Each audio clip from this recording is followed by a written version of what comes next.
Mister Rajesh, you are under arrest. Your honour, मुलजिम पर लगाए हुए सब इल्जाम दफा 302, 304, 364 और 365 क्योंकि नाकाबिले जमानत हैं, इसलिए मैं अदालत से... ऑब्जेक्ट योर ऑनर। अगर आप इजाजत दें तो मैं ये साबित कर सकता हूं कि मेरे मौके पर लगाए हुए सारे इल्जाम बेबुनियाद हैं। इजाजत है। Thank you your honour. जहां तक मेरे मुवक्किल पर उसकी पत्नी के खून के इल्जाम का सवाल है, योर ऑनर, इसी अदालत में यह साबित हो चुका है कि वो खून नहीं था, एक आत्महत्या थी। इसी अदालत के आत्महत्या के सर्टिफिकेट को मैं आपके सामने पेश करता हूं।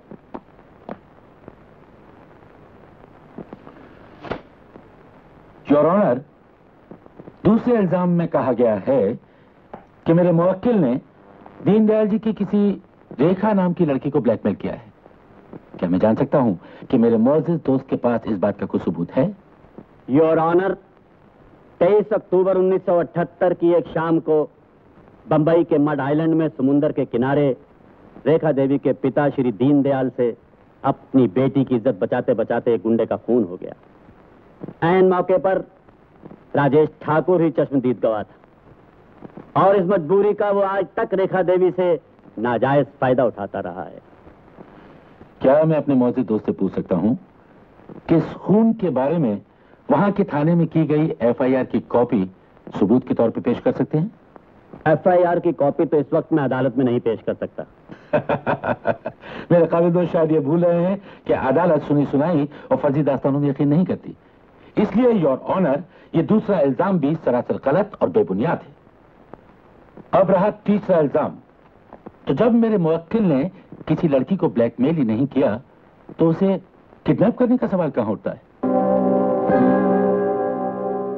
क्योंकि पुलिस और पब्लिक प्रोसिक्यूटर राजेश ठाकुर के खिलाफ कोई ठोस दलील नहीं पेश कर सके, इसलिए अदालत राजेश ठाकुर को जमानत पर रिहा करती है।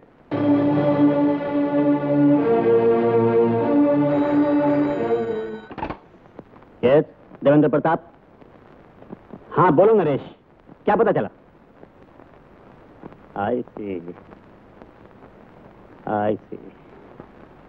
Anyway, thank you very much. किस सोच में पड़ गए डैडी?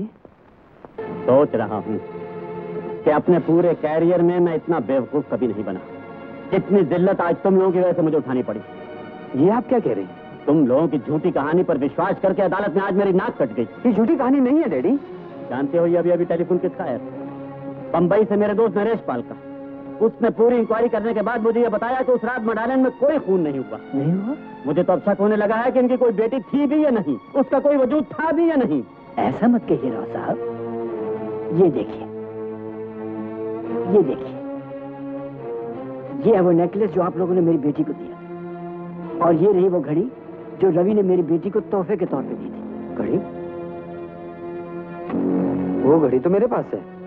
ये देखिए, इंस्पेक्टर राजन ने नमिता की लाश से बरामद करके मुझे दी थी। बेटे, जो घड़ी तुमने मेरी बेटी को दी थी वो हमेशा उसके पास रही। ये वही घड़ी है। लाइए तो। ये दोनों घड़ियां तो बिल्कुल एक सी हैं, एक ही बेटी है। तुमने ये घड़ी कहां से खरीदी? ईस्टर्न वॉच कंपनी से। ओहो राव साहब, आइए आइए, नमस्कार। नमस्ते। किशन चंद जी, मैं आपसे एक जरूरी बात करना चाहता हूँ। फरमाइए राव साहब, मैं आपके लिए क्या कर सकता हूँ? ये देखिए, ये घड़ी मेरा बेटा पिछले अक्टूबर को आपकी दुकान से खरीद कर ले गया था। जी हाँ। और ये देखिए दूसरी घड़ी, ये भी बिल्कुल वैसी है और उसी मेक की। मैं जानना चाहता हूँ, क्या ये घड़ी भी आपकी दुकान से खरीदी गई थी? जी हाँ, जरूर हमारी दुकान से ही खरीदी गई होगी, क्योंकि इस मेक की घड़ियों के डीलर सिर्फ हम ही हैं। तो मेरा अंदाजा है कि ये घड़ी भी पिछले अक्टूबर में ही खरीदी गई। क्या बता सकेंगे कि इस घड़ी का खरीदार कौन था? ठहरिए, जरा अभी रिकॉर्ड देखकर खरीदार का नाम बताता हूँ। अगस्त, सितंबर, अक्टूबर।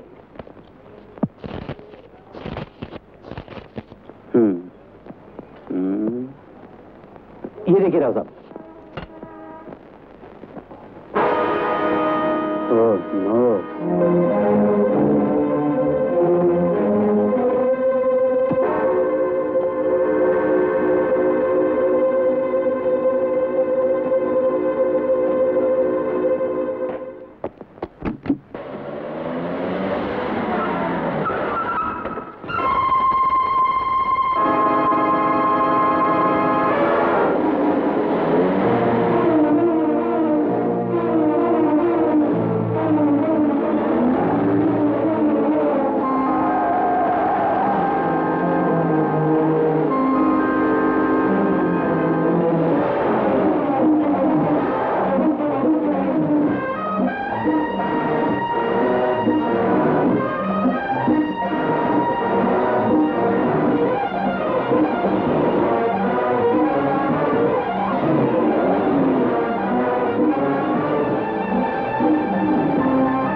बता, नमिता कहाँ है?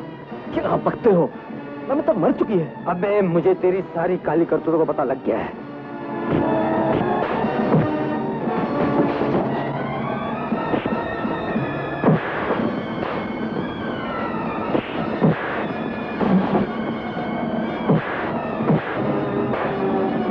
बोल कमीने, नमिता कहाँ है?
मैं जा रहा हूं। राजेश के आने का वक्त।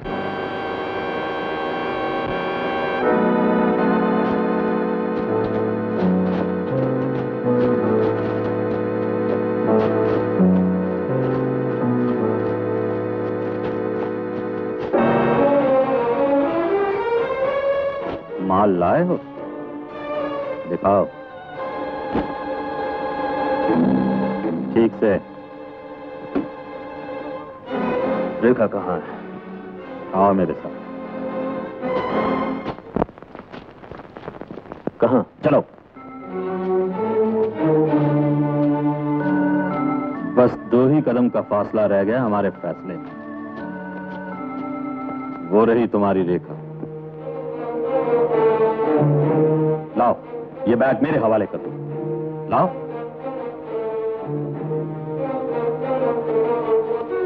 तुमने अपना वादा पूरा किया, इसलिए अपनी दुश्मनी खत्म और अब दोस्त